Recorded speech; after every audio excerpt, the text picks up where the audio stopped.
ಕೇಸರಿ ಮನೆಯಲ್ಲಿ ಬಣ ಕೋಲಾಹಲ, ವಿಜೇಂದ್ರ ವಿರುದ್ಧ ಮತ್ತೆ ಗುಡುಗಿದೆ ಯತ್ನಾಳ್, ಏಕವಚನದಲ್ಲೇ ಫೈರ್ ಬ್ರ್ಯಾಂಡ್ ವಾಗ್ದಾಳಿ. ಇಡಿ ವಿಚಾರಣೆಯಿಂದ ಸಿಎಂ ಪತ್ನಿಗೆ ತಾತ್ಕಾಲಿಕ ರಿಲೀಫ್, ಪಾರ್ವತಿ ಭೈರತಿ ಸುರೇಶ್ಗೆ ಸದ್ಯ ಸೇಫ್, ಅಂತಿಮ ಆದೇಶ ಕಾಯ್ದಿರಿಸಿದ ಹೈಕೋರ್ಟ್ ಪೀಠ. ನಡುರಾತ್ರಿ ಕರೆಂಟ್ ಕೈ ಕೊಡ್ತಿರೋದಕ್ಕೆ ರೈತ ಆಕ್ರೋಶ, ಪ್ರತಿಭಟನೆಗೆ ಜೀವಂತ ಮೊಸಳೆ ತಂದ ಅನ್ನದಾತ. ಕಲಬುರಗಿಯ ಗೊಬ್ಬೂರ್ಬಿ ಗ್ರಾಮದಲ್ಲಿ ಘಟನೆ. ರಾಜ ಕಾಲುವೆ ಮೇಲೆ ದರ್ಶನ್ ಮನೆ ಇದೆಯಂತೆ, ಒತ್ತುವರಿ ತೆರವಿಗೆ ಅಧಿಕಾರಿಗಳು ಮೀನಾಮೇಷವಂತೆ. ಬಿಬಿಎಂಪಿ ಕಳ್ಳಾಟ ಬಯಲಿಗೆಳೆದ್ರು ಜಿಲ್ಲಾಧಿಕಾರಿ. ದೆಹಲಿ ಗದ್ದುಗೆ ಹಿಡಿದ ರೇಖಾ ಗುಪ್ತಾ, ಸಂಪುಟಕ್ಕೆ 6 ಮಂದಿ ಸೇರ್ಪಡೆ. ಕೆಲವೇ ಕ್ಷಣಗಳಲ್ಲಿ ನೂತನ ಮುಖ್ಯಮಂತ್ರಿಯಿಂದ ಯಮುನೆಗೆ ಆರತಿ.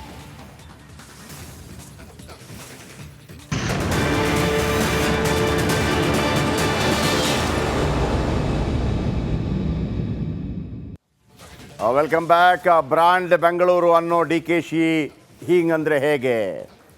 ಬೆಂಗಳೂರು ಅರ್ಬನ್ ಮಿನಿಸ್ಟರ್ ಆಗಿರುವಂಥ DK ಶಿವಕುಮಾರ್ ಹೀಗಾದರೆ ಹೇಗೆ?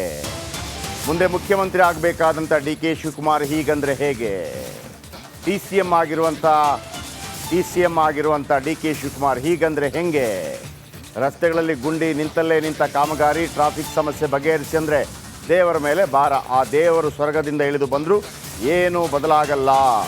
ಅವ್ಯವಸ್ಥೆ ಸರಿಪಡಿಸಲಾಗದೆ ಹತಾಶರಾದ್ರ DCM ಅಥವಾ CM ಸಿದ್ದರಾಮಯ್ಯನವರಿಂದ ಆಗ್ತಾ ಇಲ್ಲ ಅಂತ ಹೇಳಿದ್ರ ಗೊತ್ತಿಲ್ಲ.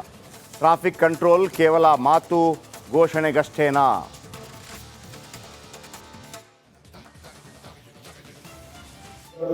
$1.40 ಕೋಟಿ ಜನಸಂಖ್ಯೆ, 1,10,00,000 ಗಾಡಿಗಳು ಬೆಂಗಳೂರಲ್ಲಿ ರಿಜಿಸ್ಟರ್ ಆಗಿದೆ. ನಾನು ಒಂದು ಮಾಧ್ಯಮ ಸ್ನೇಹಿತರ ಮುಂದೆ ಹೇಳಲಿಕ್ಕೆ ಬಯಸ್ತಾ ಇದ್ದೇನೆ, ತಪ್ಪು ಹೇಳಲಿಕ್ಕೆ ಬಯಸ್ತಾ ಇದ್ದೇನೆ. ವಿದಿನ್ 1 year, 2 year, 3 year ಈ ಬೆಂಗಳೂರಿನ ಮೇಲ್ಗಡೆ ಇರೋಂಥ ಭಗವಂತ ಕೆಳಗಡೆ ನಡೆದಾಡಿದ್ರು ಏನು ಮಾಡೋಕ್ಕೆ ಸಾಧ್ಯ ಅಂತ ಕಷ್ಟ ಇದೆ. We have to plan properly. ಯೋಜನೆಯನ್ನು ಸರಿಯಾಗಿ ಮಾಡಬೇಕು.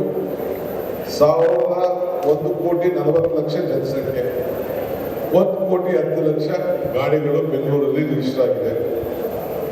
ನಾನು ಒಂದು ಮಾಧ್ಯಮ ಸ್ನೇಹಿತರ ಮುಂದೆ ಹೇಳಲಿಕ್ಕೆ ಬಯಸ್ತಾ ಇದ್ದೇನೆ, ತಪ್ಪು ಹೇಳಲಿಕ್ಕೆ ಬಯಸ್ತಾ ಇದ್ದೇನೆ. ವಿದಿನ್ 1 year, 2 year, 3 year ಈ ಬೆಂಗಳೂರಿನ ಮೇಲ್ಗಡೆ ಇರೋಂಥ ಭಗವಂತ ಕೆಳಗಡೆ ನಡೆದಾಡಿದ್ರು ಏನು ಮಾಡೋಕ್ಕೆ ಸಾಧ್ಯ ಅಂತ ಕಷ್ಟ ಇದೆ. We have to plan properly. ಯೋಜನೆಯನ್ನು ಸರಿಯಾಗಿ ಮಾಡಬೇಕು. $1.40 ಜನಸಂಖ್ಯೆ